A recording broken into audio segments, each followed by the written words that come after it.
नमस्कार दोस्तों, स्वागत है आपका हमारे YouTube चैनल फ्री एजुकेशन में। दोस्तों आज के इस वीडियो में हम भारतीय राष्ट्रीय ध्वज यानी कि भारतीय झंडे तिरंगे से रिलेटेड जितने भी इंपॉर्टेंट क्वेश्चन बन सकते हैं सभी को हम इस वीडियो में डिस्कस करेंगे। और दोस्तों जितने भी क्वेश्चन है हमने इस वीडियो में सेलेक्ट किए हैं सारे के सारे क्वेश्चन इंपॉर्टेंट हैं और अच्छे लेवल के क्वेश्चन हैं और इन क्वेश्चन को हम बिल्कुल डिटेल में विथ एक्स्ट्रा फैक्ट के साथ में हल करेंगे। तो चलिए शुरू कर लेते हैं। नंबर फर्स्ट क्वेश्चन है, भारतीय ध्वज संहिता 2002 क्या है। तो दोस्तों जितने भी क्वेश्चन इस वीडियो में लाया होंगे, यदि आपको किसी भी क्वेश्चन का आंसर पता है तो वीडियो को पॉज करके अपना आंसर लगाएं कमेंट बॉक्स में और ईमानदारी से वीडियो के लास्ट में अपना स्कोर जरूर शेयर करें कि आपने कितने क्वेश्चन का सही आंसर दिया। तो भारतीय ध्वज संहिता 2002 जो है कार्यकारी निर्देशों का एक संकलन है। तो इस क्वेश्चन का ए ऑप्शन सही हो जाएगा।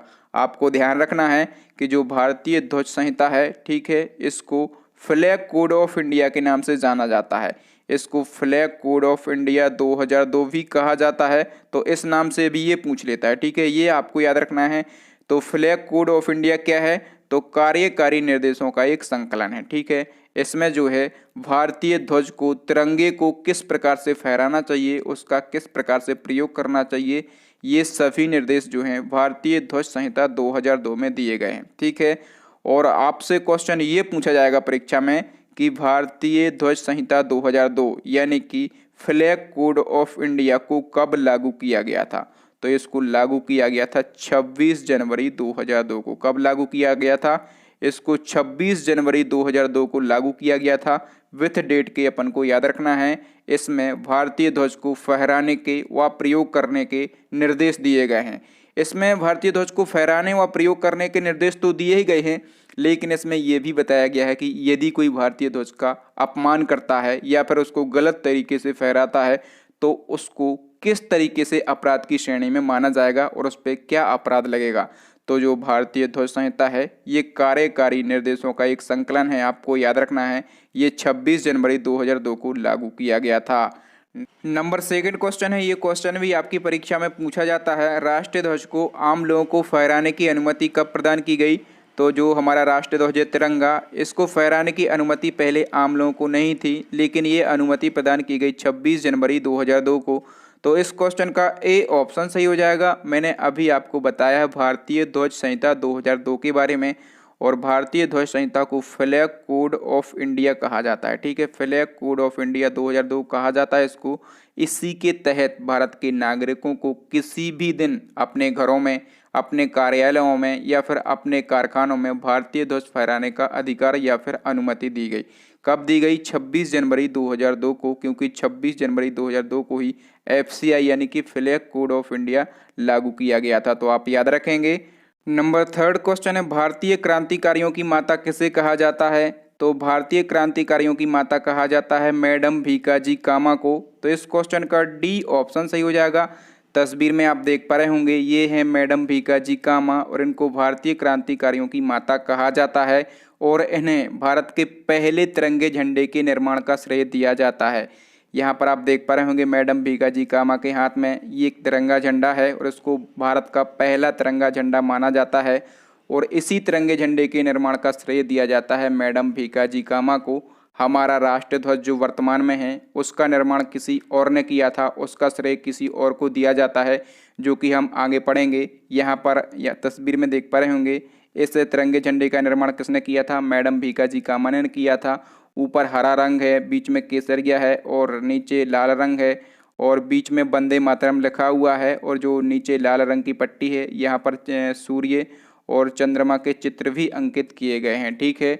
और आपसे परीक्षा में एक और क्वेश्चन पूछा जाएगा कि किस महिला ने भारतीय तिरंगा सबसे पहले फहराया था। तो भारतीय तिरंगा सबसे पहले फहराया था मैडम भीकाजी कामा ने। और कब फहराया था, तो इन्होंने 1907 में फहराया था। कहाँ पर फहराया था, जर्मनी में फहराया था, ठीक है। जर्मनी का एक नगर है स्टुटगार्ट नगर, यहाँ पर इन्होंने पहला भारतीय तिरंगा फहराया था, ठीक है। और एक और क्वेश्चन पूछा जाता है मैडम भीकाजी कामा से कि पेरिस इंडियन सोसाइटी की स्थापना किसने की थी। तो पेरिस इंडियन सोसाइटी की स्थापना की थी मैडम भीकाजी कामा ने। कब की थी, तो 1905 में की थी। और कहाँ पर की थी, तो दिख रहा है ये पेरिस में ही इन्होंने स्थापना की थी पेरिस इंडियन सोसाइटी की। तो इतने फैक्ट हैं, आपको इस क्वेश्चन से याद रखना है। और दोस्तों आपके लिए एक विशेष सूचना है कि जो हमारी साइंस की 500 क्वेश्चन की सीरीज चल रही है, इसके हम अधिकतम पार्ट बना चुके हैं, तो ये सीरीज़ ज़रूर विजिट करें। मैंने इसी प्रकार से बहुत ही डिटेल में साइंस के जो 500 क्वेश्चन हैं उनको समझाया है। और हमारी जो एक और सेकेंड सीरीज़ चल रही है जीके जीएस की, वो भी 500 क्वेश्चन की सीरीज़ चल रही है। तो ये सीरीज़ लगभग कंप्लीट हो गई है, तो इसको भी आप वॉच करें। मैंने सभी क्वेश्चन को बिल्कुल डिटेल में विथ एक्स्ट्रा फैक्ट के साथ में कवर किया है। इन सीरीज़ को आप ज़रूर विजिट करें, देखने में आपको मज़ा आएगा। और दोस्तों यदि आपको हमारा वीडियो अच्छा लगता है तो प्लीज़ वीडियो को लाइक करके हमें ज़रूर मोटिवेट कर दें और इस वीडियो को अपने स्टडी रिलेटेड व्हाट्सएप ग्रुप में शेयर कर दें। नेक्स्ट क्वेश्चन है, भारत के वर्तमान राष्ट्रध्वज का डिज़ाइन किसने तैयार किया था? ये क्वेश्चन मोस्ट इम्पोर्टेंट क्वेश्चन है और ये पूछा ही जाता है।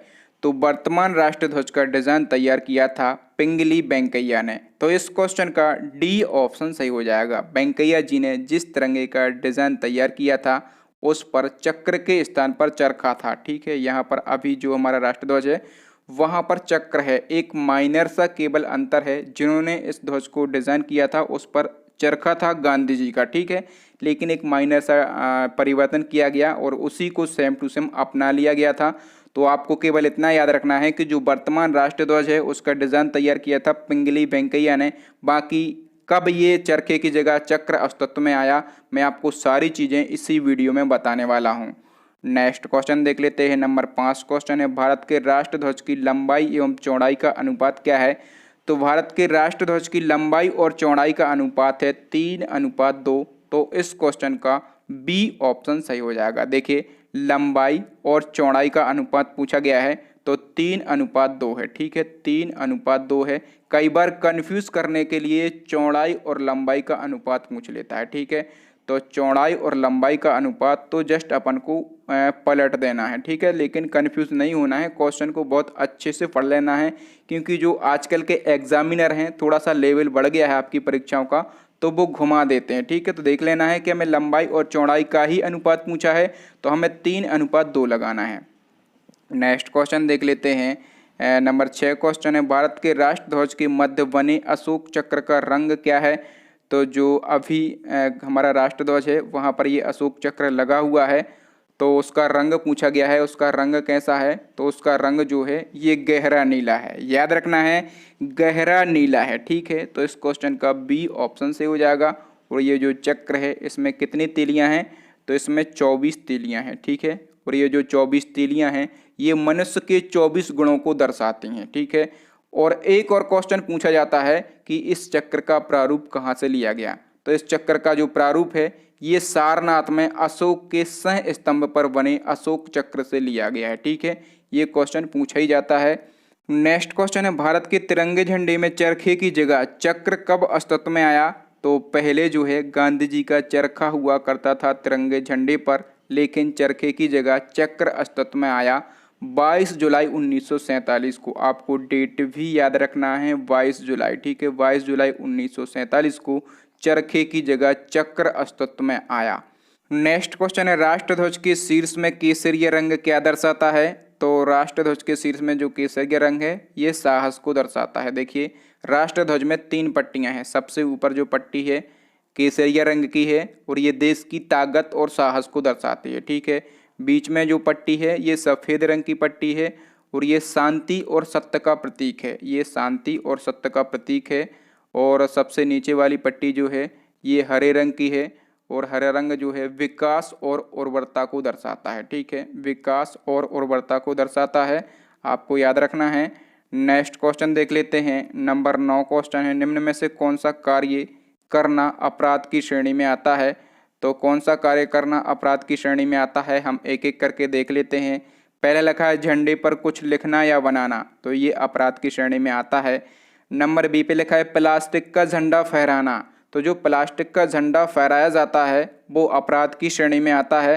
ठीक है, जो ध्वज संहिता है 2002 उसमें सीधा मेंशन किया गया है, तो ये भी अपराध की श्रेणी में आता है। नंबर सी पे लिखा है झंडों का प्रयोग किसी प्रकार की यूनिफॉर्म के रूप में करना। लोग, आप लोगों ने देखा होगा जब क्रिकेट मैच चलता है तो यूनिफॉर्म ही पहन लेते हैं झंडे की बना के। ठीक है, बिल्कुल अपराध है, यदि कोई एक्शन लेना चाहे तो वो अपराध की श्रेणी में आता है, लेकिन लोग भारतीय तिरंगे झंडे की कद्र नहीं करते, करना चाहिए भारतीय नागरिक होने के कारण। तो ये तीनों जो हैं ये अपराध की श्रेणी में आते हैं। तो डी ऑप्शन से हो जाएगा, उपर्युक्त सभी जो हैं ये अपराध की श्रेणी में आते हैं। नेक्स्ट क्वेश्चन है, यह क्वेश्चन पिछले साल एसएससी के एग्जाम में पूछा गया था। यह कथन किसका है? एक ध्वज यानी कि झंडा ना सिर्फ हमारी स्वतंत्रता बल्कि सभी लोगों की स्वतंत्रता का प्रतीक है। तो ये जो कथन है ये हमारे प्रथम प्रधानमंत्री जवाहरलाल नेहरू का कथन है। तो इस क्वेश्चन का ए ऑप्शन सही हो जाएगा। आपको याद रखना है ये कथन किसका है, क्योंकि ये क्वेश्चन जो है ये पूछा गया क्वेश्चन है। नेक्स्ट क्वेश्चन है, राष्ट्रीय झंडा अंगीकरण दिवस कब मनाया जाता है? तो राष्ट्रीय झंडा अंगीकरण दिवस मनाया जाता है 22 जुलाई को। तो इस क्वेश्चन का ए ऑप्शन सही हो जाएगा। अब ये दिवस 22 जुलाई को ही क्यों मनाया जाता है? क्योंकि कोई भी दिवस हो उसकी थीम हमें पता होना चाहिए। तो ये 22 जुलाई को इसलिए मनाया जाता है क्योंकि 22 जुलाई 1947 को राष्ट्रीय ध्वज तिरंगे को संविधान द्वारा अपनाया गया था। कब अपनाया गया था? 22 जुलाई 1947 को अपनाया गया था। तो दोस्तों आज के लिए इतना ही। दोस्तों कहने के लिए तो हमने यहाँ से 11 क्वेश्चन सॉल्व किए हैं, लेकिन यदि हम बात करें फैक्टों की तो हम लगभग 40 फैक्टों को हल कर चुके हैं और हर फैक्ट अपने आप में एक इम्पोर्टेंट क्वेश्चन होता है जो कि आपकी परीक्षा में पूछा जाता है। अब दोस्तों नेक्स्ट एंड लास्ट क्वेश्चन है आपके लिए, चैलेंजिंग क्वेश्चन है जो कि हम पूछते हैं हमारे प्रीवियस वीडियो से। भारत के प्रथम महान्यायवादी कौन थे? तो आपके लिए 4 ऑप्शन दिए गए हैं। यदि आप चाहें तो इस क्वेश्चन के बारे में, महान्यायवादी के बारे में डिटेल भी लिख सकते हैं। थैंक यू दोस्तों, वीडियो देखने के लिए बहुत बहुत धन्यवाद। यदि आपको वीडियो अच्छा लगा हो तो प्लीज़ वीडियो को लाइक करके हमें मोटिवेट करें। इस वीडियो को अपने स्टडी रिलेटेड व्हाट्सएप ग्रुप में अपने दोस्तों के साथ शेयर करें और हमारे चैनल को सब्सक्राइब करने के साथ साथ बेल आइकन जरूर दबा लें, ताकि जब भी मैं कोई नया वीडियो डालूं उसका नोटिफिकेशन सबसे पहले आपको मिल सके। और इसी प्रकार के इंपॉर्टेंट वीडियो देखने के लिए हमारी प्लेलिस्ट को विजिट कर सकते हैं। प्लेलिस्ट की लिंक आपको यहाँ पर आई बटन में मिल जाएगी, नीचे डिस्क्रिप्शन में मिल जाएगी, या फिर अभी आपको स्क्रीन पर 3 महत्वपूर्ण वीडियो दिख रहे होंगे, उनको देख लें। थैंक यू दोस्तों, मिलते हैं अगली वीडियो में। तब तक के लिए जय हिंद, जय भारत, वंदे मातरम।